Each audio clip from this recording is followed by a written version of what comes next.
आज news channel पर बस एक ही न्यूज़ चल रहा था, एक ही हेडलाइन थी कि दिल्ली का चीफ मिनिस्टर कौन होगा। दिल्ली का चीफ मिनिस्टर कौन होगा, इसको तो विधायक दल के नेता और केंद्रीय नेतृत्व तय करेंगे भाजपा के। लेकिन न्यूज़ चैनल वाले ऐसे बहुत खाली थे, पूरा दिन भर बैठ कर यही, जब से दिल्ली का रिजल्ट आया है तब से यही बैठ के अनुमान लगा रहे हैं कि who is the boss of Delhi after the Arvind Kejriwal. अब मुझे लगता है कि समाचार ये चैनल जो हैं, न्यूज़ चैनल, इनको इतनी बड़ी न्यूज़ लगती है कि इसका विश्लेषण, इसका गेस करना बहुत ज़रूरी था। अगर नहीं करते तो देश को बहुत बड़ा नुकसान हो जाता।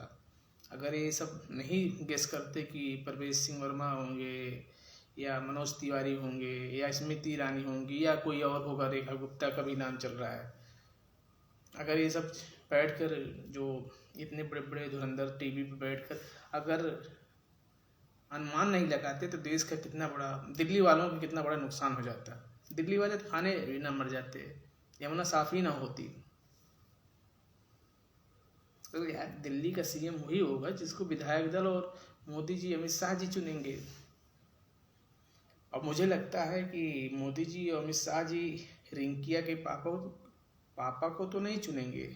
जो रिंकिया के पापा हैं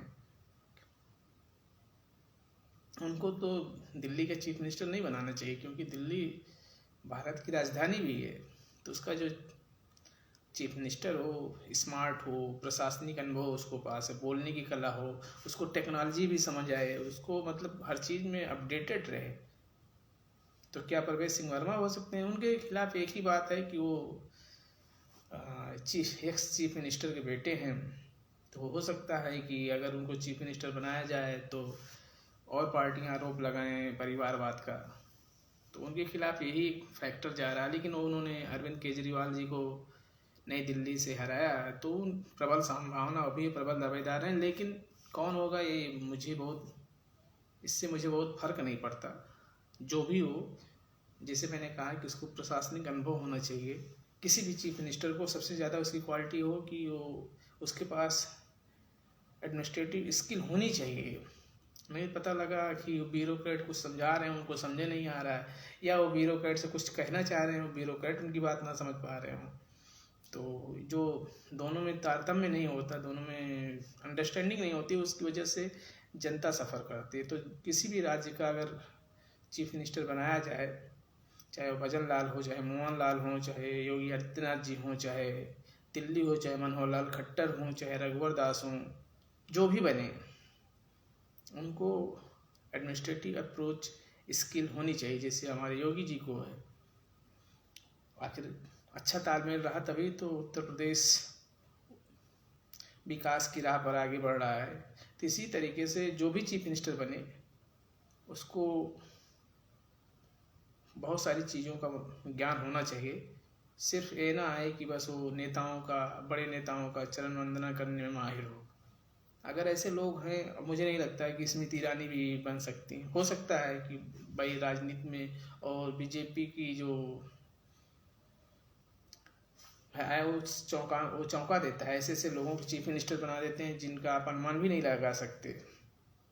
तो लेकिन मुझे लगता है कि जो निर्वाचित विधायक हैं उन्हीं में से चीफ मिनिस्टर बनेंगे, और देखते हैं कौन। लेकिन जो भी बने, दिल्ली को अच्छी वायु, अच्छा हवा, अच्छा परिवेश, अच्छा रोड, यमुना साफ हो जाए, तो ये सब है चैलेंज। लेकिन समाचार पत्रों को तो भाई जिस दिन इलेक्शन डिक्लेयर करेंगे ये प्रवेश सिंह वर्मा चीफ मिनिस्टर बनेंगे, तो तब तक के लिए तो समाचार पत्र और न्यूज़ चैनल के लिए तो देश के लिए सबसे बड़ा मुद्दा यही है कि दिल्ली का चीफ मिनिस्टर कौन होगा। ये अलग बात है कि जो 104 भारतीयों को अमेरिका ने जिस तरीके से भेजा, उस पर कोई चर्चा नहीं हो रही है, क्योंकि दिल्ली का इलेक्शन रिजल्ट आ गया है। चीफ मिनिस्टर जब तक बनवा नहीं देंगे तब तक चर्चा चलती रहेगी। हो सकता है भारत सरकार कुछ अपने जहाज़ भेजकर, अगर यूक्रेन रूस युद्ध रुक सकता है तो वहाँ तो अमेरिका में कोई युद्ध नहीं हो रहा है, अपने जहाज़ भेजें और वहाँ जो हैं वो अमेरिका में गैर कानूनी तरीके से, लेकिन वहाँ है वो भारतीय है, तो भारत में कोई वो अपराधी नहीं है। बहुत सारे लोगों को लगता है कि वो भारत के, वो अमेरिका में गैर कानूनी तरीके से प्रवेश करने का प्रयास किए हैं। उनके पास वीज़ा नहीं था, बस इतनी उनकी गलती है कि वहाँ की अथॉरिटी से उस देश में रहने के लिए अनुमति नहीं लिए। इस तरीके ही उनका, उस तरीके से तो भारत में करोड़ों लोग गैर कानूनी तरीके से रह रहे हैं, तो उनको बाहर करना चाहिए।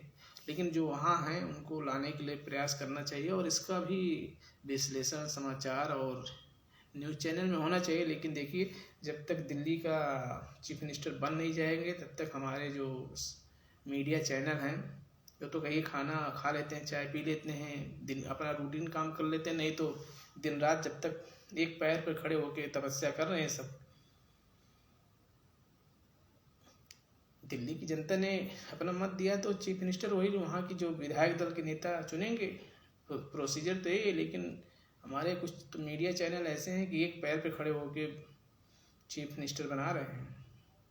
अगर उतना ध्यान हो भारत के विकास पे लगाते तो शायद कुछ अच्छा उनका चैनल बढ़ता। लेकिन ठीक है, ये हो सकता है उनकी नज़र में सबसे प्राइम मोटो हो, सबसे प्रमुख उद्देश्य हो कि दिल्ली का चीफ मिनिस्टर, अगर उनका गेस सही निकला तो भाई उनकी वाहवाही होगी। कुछ अगर कोई नहीं करेगा तो खुद का दिल तो कहेगा हाँ हमारा जो गेस था वो सही था। तो इसलिए इतने बड़े मुद्दे को कैसे हाथ से जाने दें। जब तक चीफ मिनिस्टर बन नहीं जाता, जब तक शपथ नहीं ले लेते, तब तक चलता रहेगा। हाँ, अलग बात है कि अगर अमेरिका कोई एक और खेप भेज दे तो फिर, अगर उसी तरीके से भेजता है तो फिर तब कोई चर्चा होगी, नहीं तो जयशंकर साहब राज्यसभा में जवाब दे ही दिए हैं, तो कोई इतनी बड़ी बात है नहीं। और हम भारतीयों की भूल जाने की आदत भी है, बहुत जल्दी बहुत चीज़ें भूल जाते हैं। चलिए, आप भी सो जाइए, गुड नाइट।